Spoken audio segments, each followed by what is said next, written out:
واقعاً یه رحم مصنوعی ساخته شده. رحم مصنوعی یا آرتفیشال ووم دستگاهیه که به جنین کمک میکنه خارج از بدن مادر خودش رشد کنه. به این شکل از تکوین پیدا کردن یه جنین حاملگی خارج از بدن میگن. برای یه مدت طولانی بحث رحم مصنوعی فقط موضوع فیلم‌های علمی تخیلی بوده. یه رحم مصنوعی میتونه کاربردهای خیلی زیادی داشته باشه. یه سری از جنینا خیلی نارس به دنیا میان و اصلاً امکان زنده نگه داشتن اونا وجود نداره. این جنینا رو ممکنه بشه به این رحم‌های مصنوعی منتقل کرد، یا اینکه اصلاً یک روزی بیاد که آدما خودشون انتخاب کنن بچه‌شونو داخل رحم خودشون یا داخل یه رحم مصنوعی پرورشش بدن. در سال 2016 دانشمندا 2 تا مطالعه انجام دادن و جنین‌های انسانی رو به مدت 13 روز در محیطی خارج از رحم مادر پرورش دادن. در حال حاضر یه قانون 14 روزه وجود داره. این قانون توی 12 تا کشور به تصویب رسیده. هیچ دانشمندی و یا هیچ شرکت خصوصی اجازه نداره که یک جنین انسانی رو بیشتر از 14 روز نگهداری کنه. در سال 2017 هم توی بیمارستان کودکان فیلادلفیا مطالبی منتشر شد که گفتن اونا تونستن به مدت 4 هفته جنین‌های یه بره زودرس رو نگهداری کنن و اون بره رشد کرده بود. یه رحم مصنوعی اجزای مختلفی داره. دیواره رحم، یه رابط که این رابط بهش جفت گفته میشه یا جفت مصنوعی، یه مخزن آمنیوتیک که یک مایع مشابه با مایع اطراف جنینه، بند ناف مصنوعی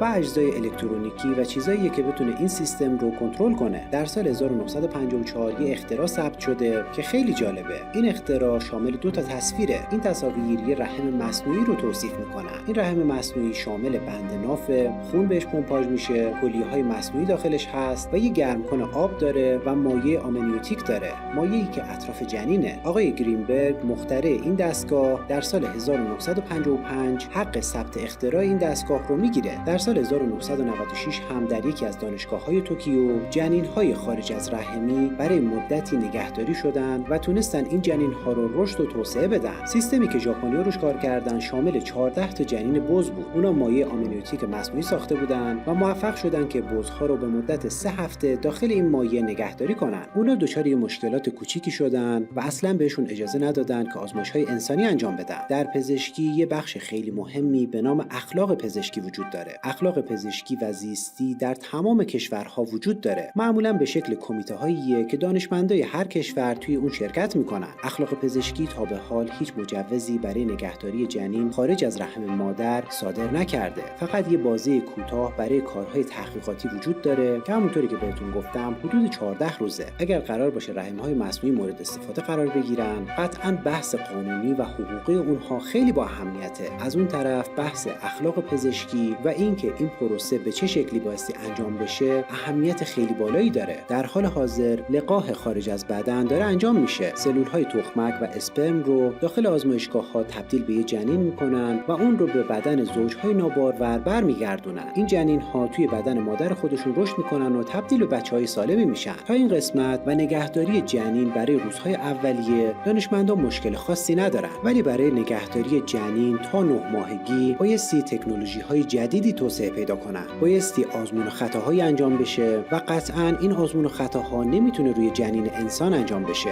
در هر صورت برای اینکه یه شرکت خصوصی پا پیش بذاره یا دانشگاه‌ها اجازه داشته باشن توی این زمینه تحقیق کنن، بایستی قوانین مربوط به اون به تصویب مجلس‌های کشورها برسه و توی شوراهای اخلاق پزشکی در تمام کشورها بایستی این موضوع بررسی بشه. چون این موضوع ساده‌ای نیست و ممکنه که آدمای مختلف احساسات مختلفی نسبت به این موضوع داشته باشن. بعضیا اون رو قبول داشته باشن و بعضیا اون رو باعث فروپاشی بنیان خانواده بدونن. نظر شما در این رابطه چیه؟